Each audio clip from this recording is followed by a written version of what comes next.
Nabi ajarkan 6 cara agar selamat dari Dajjal.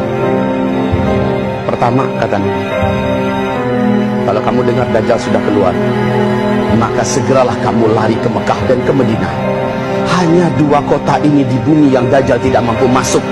Baik fisiknya Dajjal, atau bala tentaranya Dajjal, atau kekuatan magic dan sihir Dajjal tidak akan mampu menembus Mekah dan Madinah. 2 kota ini saja. Yang kedua, Nabi mengatakan, kuatkan dan luruskan akidah kamu, tauhid kamu, dan wajib membaca doa sebelum Assalamualaikum dengan doa perlindungan dari Dajjal dalam sholat. Mintakan kepada Allah doa seperti itu. Imam Taus bahkan melarang anaknya, nak, kamu jangan sampai nggak baca doa. Ketahuan oleh Imam Taus, ternyata anaknya ini nggak baca. Kedengaran oleh beliau nggak baca. Lalu beliau ulangi sholatmu, nak, baca itu doa perlindungan dari Dajjal. Yang ketiga, Rasul perintahkan kita untuk segera menghafal surat Al-Kahfi. Dan standar hafalnya selancar kita membaca Al-Fatihah. Baru bangun tidur suruh baca, langsung kita lancar membaca. Sebegitu lancarnya dari sekarang. Kenapa? Yang hafal surah Al-Kahfi 10 ayat pertama atau 10 ayat terakhir, saat Dajjal datang masuk ke kotanya, maka dia masuk ke rumahnya, dia baca itu surat, Dajjal tidak akan mampu menemukan rumahnya, dan sihirnya tidak akan mampu menembus rumahnya. Nabi mengatakan, kalau Dajjal sampai ke kota kamu, yang keempat perintah Nabi, bawa istri-istri kamu masuk ke dalam rumah. Bawa anak-anak gadis kamu masuk ke dalam rumah.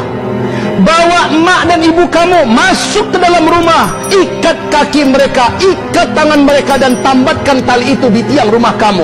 Tutup pintu rumah kamu rapat-rapat, dan jendela-jendelanya tutup semua. Baca surat Al-Kahfi. Ini perintah Rasulullah Sallallahu Alaihi Wasallam. Nabi harapkan umatnya jangan pernah keluar.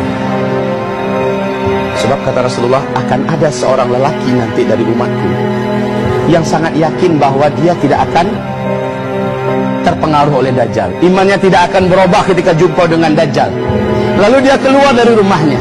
Saat dia berjumpa dengan Dajjal, saat itu langsung menguap iman dari dadanya, dan dia sujud menyembah Dajjal. Dia kafir kepada Allah. Ketika Dajjal sudah engkang dari kotanya, dari negerinya, dia tetap kafir sampai dia meninggal dunia. Makanya Nabi haramkan jangan pernah jumpa dengan Dajjal.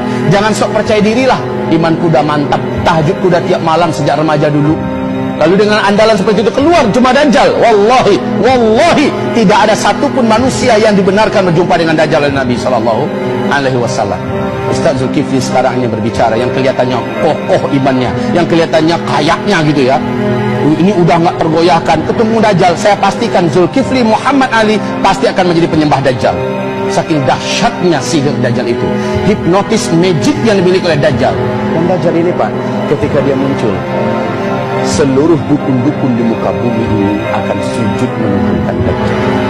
Seluruh ahli-ahli sihir, seluruh orang-orang hebat, orang-orang yang terkenal, tokoh-tokoh pemimpin dunia akan sujud menyembah Dajjal.